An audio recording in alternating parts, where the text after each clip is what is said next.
Electricity. It powers the machinery we use and lights up our homes and workplaces. Without it, the industrial world we work in and the conveniences we enjoy at home could not exist. Because electricity is so important to our everyday lives, it is surprising that many of us know very little about it or the hazards it presents. In order to learn how to be safe around electricity, we need to understand how electricity works and what makes it so dangerous. Electricity can be confusing because there are multiple ways to measure and describe its properties. You may be familiar with the term voltage. You may have heard your car battery described as being 12 volts or your home's receptacles as being 120 volts. Voltage is a measurement of the potential difference in electric charge between 2 points in an electric field. Its unit of measure is the volt. When these 2 points are connected by a conductor, an electric current will flow from one point to the other. As voltage increases, so too does the amount of electric current, which will flow through the conductor connecting the 2 points. The flow of electrical current through a conductor is measured in amperes, more commonly known as amps. 2 points in an electric field with enough voltage to cause current flow can also be referred to as a power source. Examples of common power sources are batteries, generators, or solar panels. When a conductor is connected to both points or terminals of a power source, electric current will flow and an electric circuit has been created. It is this flow of electric current, measured in amps, which can be harnessed to do useful work by connecting the circuit to tools, motors, lights, or other devices. These types of devices, when connected to a circuit, are referred to as a load. Let's now discuss the concept of resistance. As we have learned, an electric circuit requires a conductor through which electric current flows. However, all materials do not make good conductors. Some materials are resistant to the flow of electric current. Materials that do not allow the flow of electric current are called insulators. Insulators such as plastic and rubber have very high resistance, while materials that make good conductors like copper, aluminum, and other metals have very low resistance. Resistance is measured in ohms. For a power source with a given voltage, the amount of current which will flow through an electric circuit depends on the resistance of the circuit. When resistance is low, more current will flow. When resistance is high, less current will flow. This relationship is known as Ohm's law. Electrical safety can really be reduced down to two simple safety concepts, each based on Ohm's law. One, prevent electric shock by not allowing your body to become part of an electric circuit. And two, reduce the amount of current flowing through your body should we fail at safety rule number one. In order to maintain electrical safety rule number one, not becoming part of a circuit, it's important to understand that electrical systems connect one terminal of the power source directly into the ground. This is commonly achieved by driving a grounding rod into the ground and connecting one side of the power source to it. The side of the power source connected to the ground is often called the neutral, negative, or grounded side.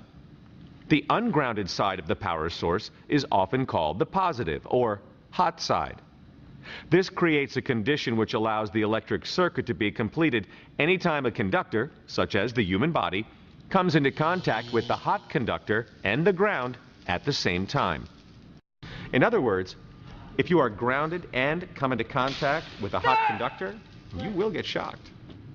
This is the meaning behind the expression, electricity always seeks a path to ground. To avoid being shocked, you must avoid contact with the hot conductor. When using extension cords, power tools, and other devices, you are protected from contact with conductors by the rubber insulation on the power cord. Recall that insulators such as rubber have very high resistance, and Ohm's law does not allow electric current to pass through them. However, Power cords with damaged, cracked, or cut insulation may expose the copper conductors, leading to electric shock. This is why you must inspect tools, cords, and extension cords prior to use, and never use damaged electrical tools or equipment. Another good insulating material protecting you from electric shock is air. Air does a good job resisting the flow of electricity. This is why many electrical conductors suspended in the air do not have protective insulation. However, air is not a perfect insulator, and allowing a conductive object to come too close to an overhead conductor can allow electric current to flow through the air, completing the circuit and causing an electrocution. This is why you and all conductive objects you may be carrying must remain at least 10 feet away from any overhead conductors or exposed live parts. Be vigilant in checking for overhead conductors when using metal ladders, pool cleaning equipment, elevating work platforms, or other conductive objects. Another way to maintain electric safety rule number 1 is to never work on energized electrical circuits and to never attempt to perform electrical work for which you are not qualified. Here are some safety tips to keep in mind to avoid becoming part of an energized circuit. Turn off the circuit breaker powering the circuit you are working on and place a locking device on the breaker so no one inadvertently turns it back on. Remember that water conducts electricity and greatly increases the shock hazard. Never plug in cords that are wet or touch electrically powered equipment if your hands are wet. Never use aluminum or metal ladders near power lines or while performing any type of electrical work. Metal ladders are conductive and can easily lead to electric shock. Use a fiberglass ladder instead. Watches and rings are also conductive and should be removed before you work around sources of electricity. To recap electrical safety rule number 1, make sure you do not become part of the electric circuit by inspecting the insulation on cords and tools prior to use, maintaining a 10-foot distance from exposed conductors, never performing work on an energized circuit, and by not performing any electrical work for which you are not qualified. Let's now discuss electrical safety rule number 2, reducing the amount of electric shock you receive should you fail at rule number 1. You may have noticed that many power cords, but not all, have a ground prong.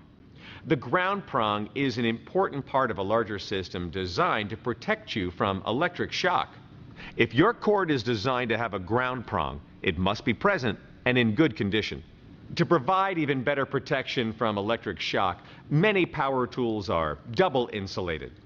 Double insulated tools protect the frame of the tool from contact with conductors by means of a special insulating system. These tools are labeled double insulated and also display this square within a square symbol. Double insulated tools do not have a grounded frame and their cords do not have ground prongs. However, the tool itself and its cord must still be inspected and verified to be in good condition before use. One of the best ways to reduce the amount of current flowing through your body during a shock event is to use a ground fault circuit interrupter. The ground fault circuit interrupter constantly compares the amount of current flowing in both the hot and neutral conductors. Any difference in these current flows represents the amount of ground fault current flowing through a shock victim's body and into the ground. When a difference of just 5 milliamps or 0.005 amps is detected, the GFCI will quickly trip, interrupting the circuit and stopping the flow of current.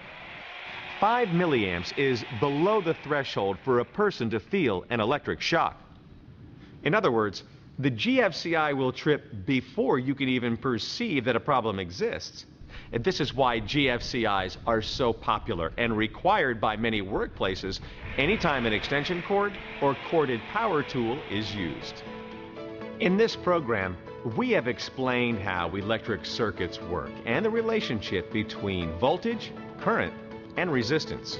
We have shown how Ohm's law governs the amount of current flowing through a conductor and how this principle is used to facilitate electrical safety through the use of insulators to prevent contact with conductors, and by using proper grounding and GFCIs to reduce current flow during a shock event. Remember, electricity always seeks a path to ground.